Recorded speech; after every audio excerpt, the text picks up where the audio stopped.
estamos estudando a palavra do Senhor para estarmos conversando com os irmãos aqui,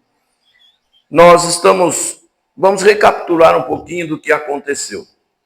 Acabamos de cantar aqui um cântico, um hino que fala: vinde cantai, Jesus nasceu. E esse é um momento, é bem claro, é bem certo que Jesus não nasceu no dia 25 de dezembro. Isso foi uma data que foi estabelecida para relembrar essa data do nascimento de Jesus Cristo. E quando nós vimos aqui nesse texto aqui, nós estamos vendo que no capítulo 1 de Mateus, no verso 18, está trazendo à memória aqui uma questão bastante importante. Maria era virgem. E nós sabemos que todas as pessoas hoje, quando a gente imagina uma pessoa engravidada, ficamos pensando, olha, está vindo aí um filho e tal. Não sabemos quem é o marido, quem começou a fazer todo esse processo, mas aqui eu acredito que naquela época já deveria ter um problema muito sério. Uma moça virgem engravidou. Se nós hoje, nos dias de hoje, ficamos pensando coisas ruins, eu fico imaginando naquele tempo. O que pensaram de Maria? O que começaram a falar sobre Maria? Mas aqui no verso 19 diz o seguinte: José não a condenou, ele a protegeu. Se nós olharmos aqui no verso 19, está escrito assim: mas José, seu esposo, sendo justo e não a querendo infamar, resolveu deixá-la secretamente. Porque ele conhecia a família e sabia que existia algo diferente naquele momento. Mas aí no verso 20, aparece um anjo do Senhor dizendo para ele algumas palavras, que ele aparece em sonho a José e ele diz a verdade sobre Maria. Diz assim no verso 29, verso 20, perdão. Enquanto ponderava nestas coisas, eis que lhe apareceu em sonho um anjo do Senhor dizendo: José, filho de Davi, não temas receber Maria, tua mulher, porque o que nela foi gerado é do Espírito Santo. Olha que coisa forte, irmãos. Eu fico imaginando então como José ficou consolado com essa palavra. O próprio anjo apareceu ali e falou para ele: olha, não fique preocupado, o que nela está gerado é do Espírito Santo. Mas ele estava dormindo, e veja bem que estava escrito aqui, ora, tudo isso aconteceu para que se cumprisse, o verso 22, cumprisse o que fora dito pelo Senhor por intermédio do profeta, lá no passado.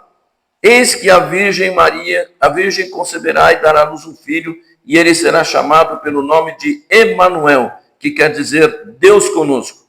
Então, despertado José do sono, fez com que lhe ordenara o anjo do Senhor e recebeu sua mulher. Mas há um detalhezinho aqui ainda para frente, no verso seguinte. Contudo, não a conheceu, enquanto ela não deu à luz a um filho, a quem pôs o nome de Jesus. Então são situações que nós estamos vendo que um homem, um ser humano como todos nós, vivenciou nesta época, mas ele soube respeitar, porque ele recebeu um aviso de um anjo do Senhor que apareceu diante dele. Ele não teve nenhum relacionamento enquanto esta criança não nasceu. Mas eu gostaria de trazer à memória também dos irmãos, que logo na sequência, nós vamos mostrar aqui no capítulo 2, verso 1, que os magos vieram do Oriente até Jerusalém em dias do rei Herodes. Por que eu estou dando essa ênfase em dias do rei Herodes? Porque são fatos que aconteceram na época. E nessa época, quem estava ainda reinando ali era o rei Herodes. É como se eu estivesse dizendo aqui uma história para os irmãos, né? Olha, na época da queda das torres gêmeas, é um fato que aconteceu. Nós estamos trazendo a memória daquela época. E aqui está trazendo exatamente a memória de todos nós que nessa época estava o rei Herodes. E eles perguntavam sobre o local do nascimento de Jesus. Se vocês olharem nos versos seguintes aqui, olha, verso 2 está escrito assim: e perguntavam onde está o recém-nascido rei dos judeus? Porque vimos a sua estrela no Oriente e viemos para adorá-lo. Mas nós sabemos que o rei Herodes, ele ficou irado com tudo isso. Mas o rei Herodes usou de mentiras. Qual foi a palavra que Herodes falou para os seus líderes ali? Eu quero que vocês agora vão lá direitinho, ver lá onde que apareceu, ver direitinho a época, tudo direitinho, para saber qual foi a pessoa e onde ele está. Mas olha, eu quero que vocês voltem aqui, porque eu também quero ir adorá-lo.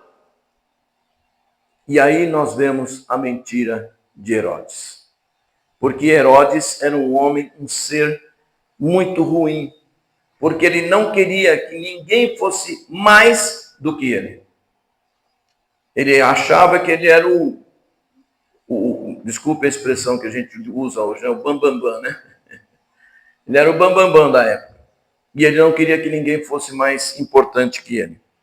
Então, quando nós vemos aqui, Herodes, tendo ouvido, se alarmou pelo nascimento do rei Jesus e ficou muito preocupado. Então, Herodes começa a planejar o seu intento de matar a Jesus. E se nós vamos ler aqui todos os textos aqui, nós vamos perceber que logo depois que os discípulos receberam, os magos lá receberam o recado de Jesus: olha, quando vocês saírem aqui, agora que vocês viram quem é o Senhor, o Salvador do mundo aqui, vocês não vão voltar lá para Herodes, não, vocês vão voltar para o outro caminho. Porque eu não quero que Herodes saiba.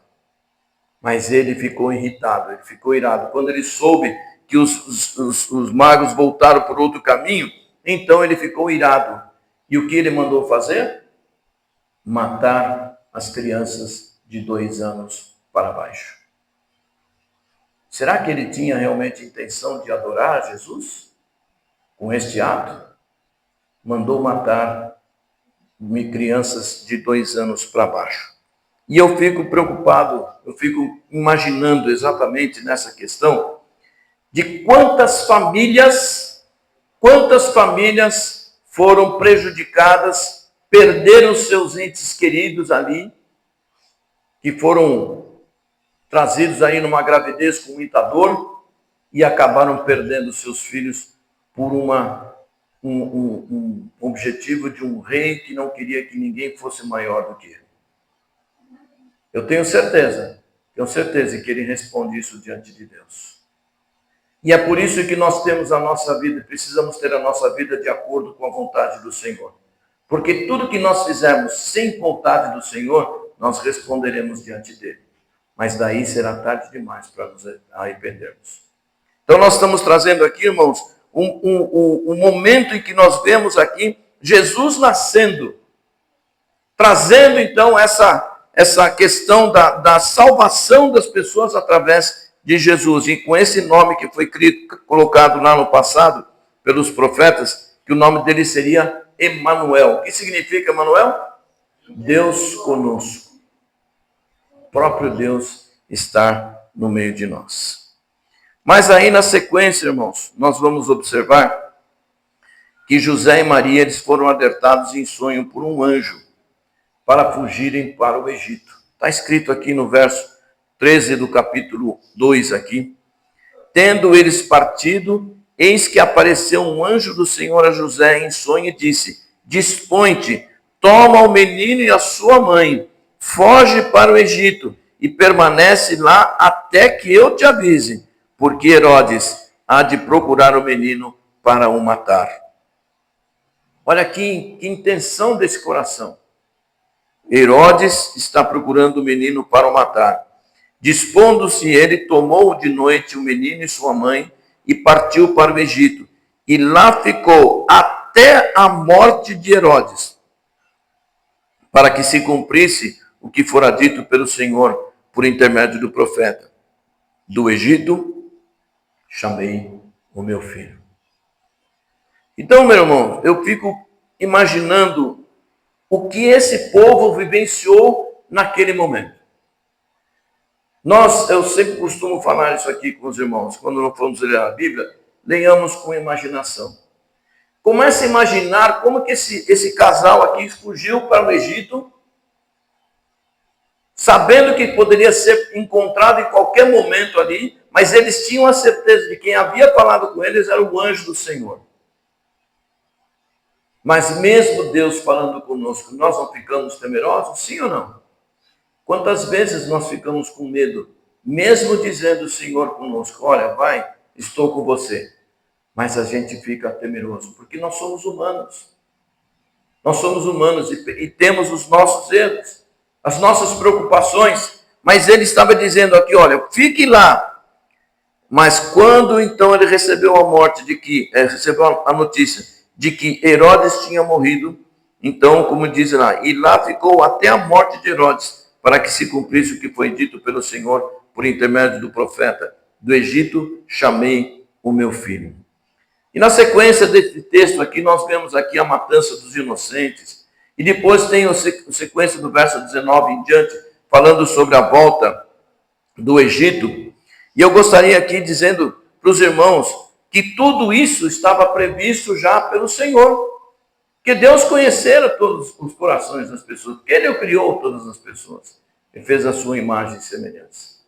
E nós estamos vendo aqui uma história relatada sobre o aparecimento do Senhor Jesus e vemos aí as pessoas querendo matá-lo, desde já a sua infância, desde já o seu nascimento já queriam matá-lo, porque não queriam que ele fosse maior do que os reis daquela época. E quantos nós estamos vendo hoje? E se vocês olharem a história da humanidade aí, olhar a história de tudo que está registrado aí, tá certo? Nós estamos vendo quantas coisas fizeram com os cristãos. Lá na Alemanha, 6 milhões de judeus foram mortos. Irmãos, já pensaram 6 milhões?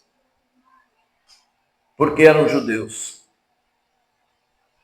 E ainda continua a história ocorrendo por aí. E vemos ataques sobre Israel, e vemos ataques sobre outros povos, e vemos pessoas sendo torturadas porque creem nesse nome de Jesus. Recentemente nós vimos aqui no grupo da igreja também, aquela missão Asas da Salvação, é isso? Asas do Socorro, obrigado. Asas do Socorro. Que os pastores são proibidos de pregarem. Não tiraram a questão de levar os indígenas para hospitais, aquelas coisas, mas não podem falar de Jesus. Mas com o intuito, estão querendo justificar isso, porque eles têm a crença deles, eles foram criados nisso, nós não podemos tirar isso. Não é isso. Que a palavra de Deus diz que nós devemos pregar a tempo, a fora de tempo. Aqui até os confins da terra. E nós precisamos pregar a palavra sim para eles, para que eles tenham também o privilégio de conhecer esse Jesus, que um dia veio a este mundo e deu a sua vida por cada um deles. Não é porque eles são índios, não. É porque eles são humanos e carecem da glória do Senhor Jesus. E muitas vezes eu fico pensando, quantas vezes nós negamos a Jesus? Quantas vezes nós pudemos ter o privilégio de poder falar de Jesus e nós não fizemos. E isso é realmente uma negação de não atender ao chamado do Senhor. E de por todo mundo. E pregar o evangelho a toda criatura. A palavra de Deus diz isso. E nós somos testemunhas. Porque quando Deus nos chamou, Ele nos faz agora pregadores da palavra do Senhor. Pregadores quando nós vamos falar com as pessoas, pregadores quando nós estamos vivendo e transmitindo aquilo que nós vivemos e aprendemos de Cristo, para que as pessoas vejam que nós somos pessoas diferentes, salvas por Jesus. Então, quando começa essa questão do nascimento de Jesus, começou uma nova era. E eu vou dizer uma coisa para os irmãos. Eu vou pedir para a Cauane colocar aí uma imagenzinha aqui. Quando eu era jovem, faz tempinho já, né? Quando eu era jovem, nós vimos uma banda de rock, assim, ó, AC/DC. Eu confesso que eu fiquei irritado com eles. Que eu falei assim, como é que uma banda de rock pesado, e eu sei que eles são até meio que satanistas, colocando essa expressão antes de Cristo, depois de Cristo. Isso eu pensava naquela época. Mas o que significa esse AC/DC aqui? Alternate current e direct current. Corrente alternada e corrente direta. Tudo voltado para a eletricidade. Por isso que tem esse raiozinho no meio. O raio que eu parto, né? Mas essa é a expressão. E eu pensava que eles estavam usando isso para enfrentar ou afrontar a presença de Jesus. E nós sabemos que no mundo hoje, tudo que está acontecendo e tudo que está registrado está dizendo no ano do nosso Senhor Jesus Cristo. Então nós temos duas eras, antes de Cristo e depois de Cristo. Pode tirar a imagem aí para não trazer desconforto. Mas o fato é que eu pensava assim. E a gente sabe que, na realidade, todo ser humano, quando não tem a vontade de crer no Senhor Jesus, ele quer negar esse Jesus com as suas atitudes. E para mim, essa banda aqui estava fazendo isso. Depois que eu fiquei sabendo, né, com estudos de eletrônica e tudo, acabei aprendendo que isso daí era a corrente alternada e corrente contínua, ou corrente direta. Mas o fato é que a gente sabe que existe uma geração nova. O que era e o que está sendo agora depois do nascimento de Jesus. E eu gostaria de trazer aqui aos irmãos uma aplicação para as nossas vidas. Nós temos hoje o ano de 2024, DC, depois de Cristo. Estamos já 2024 anos após o nascimento de Jesus. E nós temos visto muitas pessoas também negando Jesus pelas suas próprias atitudes. Pensando até mais em suas condições financeiras, mais as questões aí de ter casas, de ter carros, de ter trabalhos, e esquecendo de quem os capacitou para isso, foi o próprio Deus. E ainda dizem que não tem tempo para ir à igreja, para orarem, para louvar a Deus, e outras desculpas ainda mais esfarrapadas. Isso é uma realidade que nós estamos vivendo hoje. E nós temos observado isso no dia a dia das nossas vidas. E nesta semana, irmãos, nós estamos relembrando exatamente o nascimento de Cristo, que trouxe essa divisão de tempo, antes de Cristo e depois de Cristo. E também traz momentos de a gente poder refletir sobre a nossa vida diante de Deus. E esse Deus que enviou o seu próprio Filho por amor a cada um de nós. Agora imagine, irmãos, imagine esse filho que queriam matá-lo lá quando pequeno, depois de 33 anos, conseguiram o seu feito de matarem a Jesus numa cruz. Eu já falei aqui para os irmãos que eu me emociono muito quando eu vejo essa cruz. O amor que Jesus teve por cada um de nós aqui. Dele se entregar, dele se deixar ali ser chicoteado, ser batido, sangrado, colocar uma coroa de espinho na cabeça dele. Imagina o sofrimento que ele teve. Às vezes entra um espinho no nosso dedo, a gente não fica chateado, não fica doendo, não reclamamos dessa dor. E o que Jesus sofreu por você? O que Jesus sofreu por mim? A ponto de ele, quando olhar assim, ele está na cruz ali, ele olhar para o céu e ora ao Senhor, Senhor, Pai, perdoa porque eles não sabem o que fazem. Isso é amor. Isso é um amor incondicional. Isso é um amor que Ele está mostrando por cada um de nós. E o que nós temos feito por esse Jesus? E agora, nesse Natal, irmãos, de 2024, nós vamos ter um momento tão gostoso com a família. Nós vamos beber, nós vamos comer, nós vamos divertir. E aí eu pergunto, será que nós vamos refletir exatamente o que significa esse Natal? Será que é só festa? Será só que é alegria? Só bebedeira? Sorriso? Música? Não. Vamos refletir o porquê que Jesus veio a esse mundo. E eu falei aqui com um irmão aqui, uns anos atrás, nós tínhamos colocado aqui essa guirlanda sobre a cruz ali em cima. Que era exatamente essa lembrança. Ele nasceu para morrer. Ele nasceu para morrer. E nós estamos lembrando agora o nascimento de Jesus. Mas daqui a alguns meses nós estamos relembrando a morte de Jesus na cruz. E aí eu fico pensando, o que nós vamos pensar nesse Natal? Vamos só beber, comer, se alegrar? Ou vamos ter o tempo de nós refletirmos sobre o nascimento e o porquê Jesus veio a esse mundo? E por que foi colocado o nome Emanuel, que significa Deus conosco. E esse é o amor que eu estou mostrando aqui, estou falando com os irmãos, aquilo que eu senti no meu coração há muitos anos atrás, quando entreguei minha vida a Jesus. Sou criado desde a infância na igreja, mas teve um momento que eu me entreguei a Jesus. E é isso que nós precisamos pensar. Não deixe o tempo passar. Jesus está voltando. Aceite o Senhor Jesus. Creia nesse Jesus que nasceu, que estamos relembrando agora. E creia que ele morreu por amor a você. Que assim Deus nos ajude e nos abençoe. Amém? Nós vamos cantar um outro hino que é o 239. Obrigado. 239. Vamos colocar em pé, irmãos, e cantarmos esse hino.